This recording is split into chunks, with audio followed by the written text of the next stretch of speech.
Today I want to show you how to remove a buzzing sound from the background of an audio file. This right here is a file called Buzz Background, and I'll play a little bit of it for you so you can hear it. This is an audio recording. You can hear the buzzing. In fact, if I crank up the volume just a little bit, you'll hear it better. That is actually my electric toothbrush, so that's what it sounds like. Let me pull it up a little more so you can catch it. A very ugly buzz. So what we're going to do is we are going to take that buzzing sound out. There are two different ways I can do it. The first one is the one that always works for me. So I'm going to show you how to get into a different mode so you can see the file differently, how to capture something called a noise print, and how to remove what's printed in your noise print from the audio file. So up here at the top where it says waveform and multitrack, there's a little box that says show spectral frequency display when you hover over it. When you click that box, you get this very brightly colored piece. It shows the audio as a range of color, and you can actually see where the voice comes in. You see that my voice is going to be yellow and kind of orange like this, but right here there's no voice. That's what the buzzing looks like when represented in the spectral frequency display. So I'm going to hit the plus sign on my keyboard and zoom in on that. I want to find this buzz throughout the file, and it exists throughout the file. So I'm just going to highlight this in the way that I know how. So take a look up here at the top. You've got some tools, and there's a marquee selection tool. That marquee selection tool does exactly what you think it's going to do. It lets you draw a box. And I'm drawing the box on one channel, and it's catching it on both channels. So if I draw it on the left, it goes on the right also. Just draw the box only on the buzzing sound. Don't capture any of the voice. What you're going to do with this is basically you're going to go ahead and tell the computer that this is the blueprint for the thing that you're trying to get rid of. So you can go to Effects, and you can go to Noise Reduction Restoration and do something called Capture Noise Print. Capture Noise Print lets you tell the computer, this is the problem thing. This is the thing I want to identify throughout my file. So if I click that, it captures the noise print. It says, hey, your current audio selection is going to be captured. Okay, great.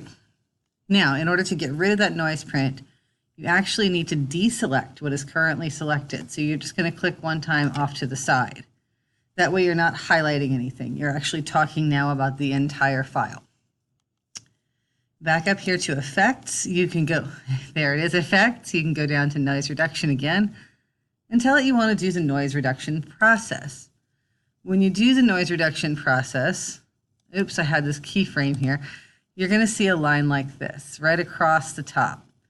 I had one that I had done earlier, and that's why that extra dot was in there. And down here in the bottom left is a preview. So if you preview it, I don't hear the buzzing noise. If you go back and start over, or you play the file over and over again, you can actually move this line and put little dots on this line, which are those keyframes I was talking about, and you can change the audio.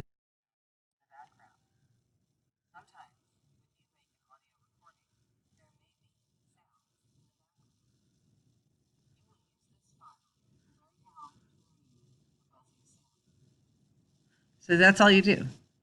You absolutely, let me just loop this, go through until you are happy with how it sounds. You can make all the darn keyframes in the world, but when you apply this, you'll actually see the difference.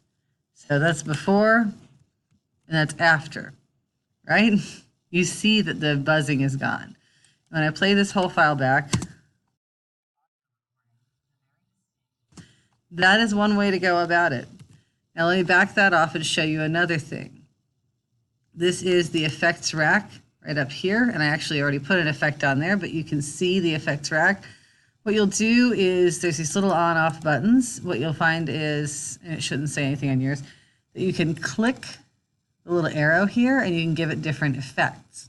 This is kind of fun to play with, but the one that I was using was noise reduction and taking the dehummer to it.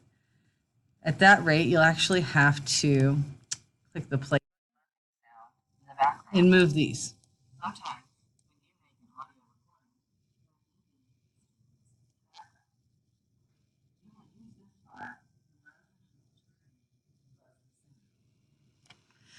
So that's another way to go about it. Oh, stop. You can try some of these effects. And if you really get into it, you can try some of the cool effects too. Delay and echo, amplitude and compression.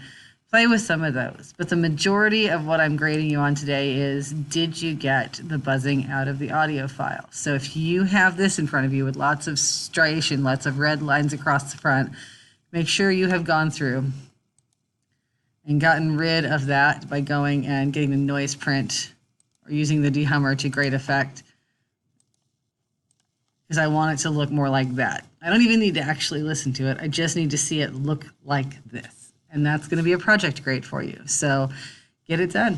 Thanks.